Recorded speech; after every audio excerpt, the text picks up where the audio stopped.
Have you ever felt it? That twisting in your gut? When your point is warped in a meeting, your good intentions are misread at a family gathering, or a careless comment on social media unleashes a torrent of accusations.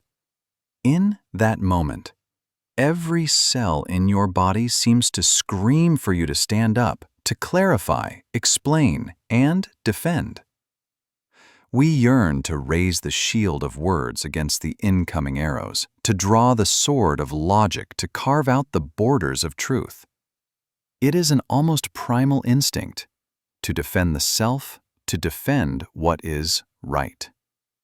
Yet, as life, our most profound teacher, often reveals, our most instinctual reactions are rarely our wisest.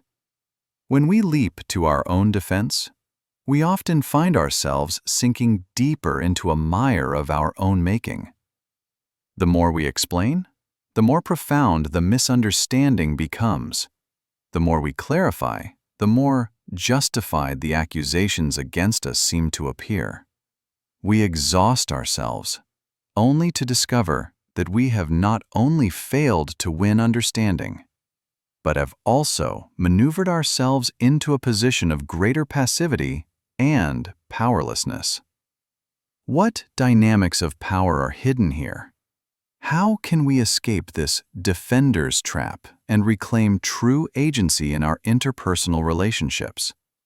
This is not about learning a Machiavellian trick to manipulate others, but about embarking on a profound journey of self-exploration, a practice in securing your own inner throne. Its essence, as thinkers from Machiavelli onward have long understood, is a counterintuitive wisdom. True power often begins the moment you relinquish the need to defend yourself. To grasp the power of non-defense, we must first dissect the psychological snares hidden within the act of defending oneself. 1. You cede the judge's seat. The moment you begin to defend yourself, no matter how eloquent your words, you have already accepted the role of the defendant on an invisible stage. The accuser, no matter how absurd their charge, has been handed the gavel of the judge. In this power frame, you are disadvantaged from the outset.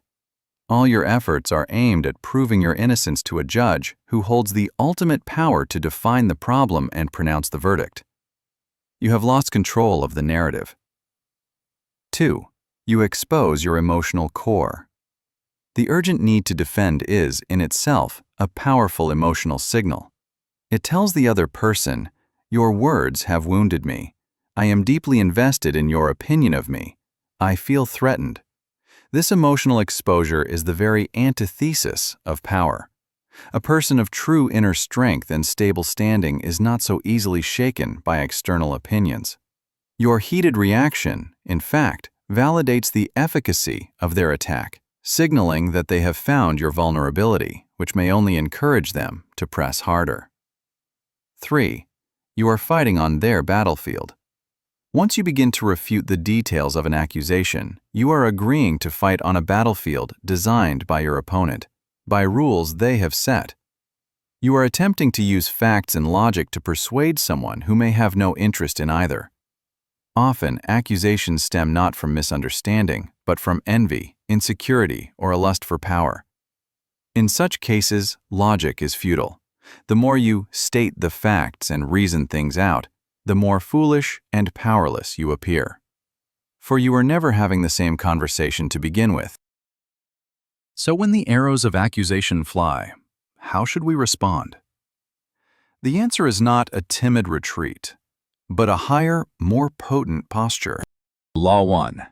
Embrace the thunder of silence. Imagine a stone tossed into a lake, creating a great splash. But if you were the deep, vast ocean, the same stone would merely vanish with a quiet sigh, swallowed by an endless tranquility. Silence is this oceanic power. When faced with an unjust accusation, choosing a deliberate, calm silence produces several powerful effects. The accuser expects a reaction, anger, justification, pain. Your silence shatters this expectation, leaving them confused and unsettled. Why aren't they reacting? Do they not care? Could my accusation be wrong? They are forced to turn their scrutiny away from you and back upon themselves. Silence conveys the message, your judgment of me is irrelevant. My truth does not require your validation. This posture makes you appear inscrutable and profoundly powerful. People instinctively assume that a person who can maintain composure under such pressure must possess an unshakable foundation. When you remain silent, the conversational vacuum creates immense pressure. To fill it, the accuser will often say more, thereby exposing more of their own motives, biases, and insecurities. In this silent space, the roles of aggressor and defender have already invisibly been reversed. Law 2. Flip the script and reclaim the narrative. Non-defense is not passivity.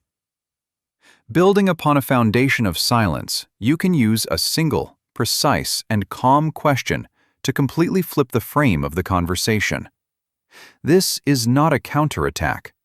It is a shift in focus from the event to the act of accusing. For instance, when someone calls you selfish, instead of listing examples of your selflessness, look at them calmly and ask, why do you feel that way?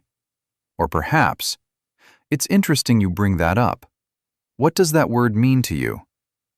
When someone questions your competence, instead of rushing to prove yourself, you might ask, that's a curious question to ask right now. What prompted you to think of that? These questions act as a mirror, reflecting the attack back to its source. You are no longer the one answering questions, you are the one posing a deeper one. You elevate the dialogue from a trial of your actions to an inquiry into their motives. Now, the person who needs to explain themselves is not you, but them. Law 3. Cultivate mystery, for power lies in the unknown. There is a tendency in human nature to lose reverence for that which we completely understand and can predict. Conversely, we involuntarily grant more power to those who remain enigmatic and unreadable. When you cease offering lengthy explanations for all your actions and motives, you shroud yourself in a veil of mystery. People begin to speculate about your thoughts, your strategies, your hidden strengths. Because their information is incomplete, they will more often overestimate you than underestimate you. A person who constantly reveals their inner monologue is like a book read to tatters, holding no more interest. A person of few words and a steady gaze is like a great tome of which only the preface has been read, inviting endless fascination. Your value does not need to be proven through incessant self-promotion. Your actions, your results, your very presence are the most eloquent testimony. Let others interpret the rest. This space for interpretation is what builds your unique charisma and authority. Law 4. Let the world defend you. This is the highest level of mastery. When you face an attack with a calm and grace that transcends personal insult, you activate a powerful social dynamic, the fairness principle, in those who bear witness. People have an innate sense of justice. When they see someone being unfairly attacked who nonetheless remains composed and dignified, many will instinctively feel sympathy and admiration. Some may even step in to speak on your behalf. You have done nothing, yet your posture has won you allies. You have transformed a personal crisis into a test of the group's conscience. Those who defend you will feel more committed to you because of their own righteous actions, becoming your staunchest shields. This is a form of social jujitsu, using the force directed at you and skillfully redirecting it into a current that carries you forward. An inner practice, a wisdom to choose, not a rule to follow. At this point, you may ask, does this mean we should never explain ourselves? In our intimate relationships, isn't honest communication vital? In a court of law, should we remain silent? Of course not. The art of non-defense is not a rigid one-size-fits-all law. It is a tool of wisdom to be applied selectively based on the situation, the people involved, and your ultimate goal. For sincere misunderstandings, in a healthy, trusting relationship where someone has misunderstood you out of genuine concern, open and honest communication is essential. Here, the explanation is not for defense, but for connection. For constructive criticism, if the purpose of the critique is to help you grow, a humble and reflective reception is far more valuable than a defensive posture. For formal proceedings, in legal, academic, or other contexts that require clear evidence and due process, a rational defense is both your right and your duty.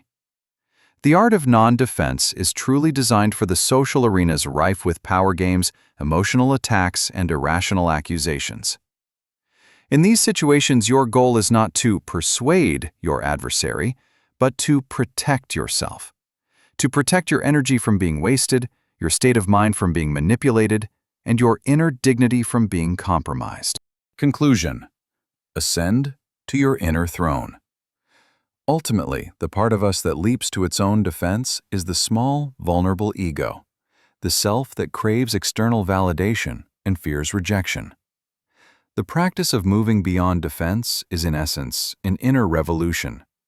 It is the act of pulling up your anchor of self-worth from the turbulent ocean of outside opinion and securing it in the calm, deep harbor of your own soul. When you build a truly unshakable sense of self-worth, you will understand a profound truth. A mountain does not announce its height, nor the ocean its depth. Your existence requires no explanation. Your inner throne is indestructible, and the storms of the outside world are merely weather passing by the window. Starting today, try a small experiment. The next time an accusation or misunderstanding arises, take a deep breath. Resist the urge to defend. Choose silence. Choose a calm gaze. Choose a well-aimed question, and simply observe what happens to the energy of the entire dynamic when you refuse to step into the defendant's box. You will find that what you have lost is merely a futile anxiety, and what you have gained is the power, peace, and freedom of a world.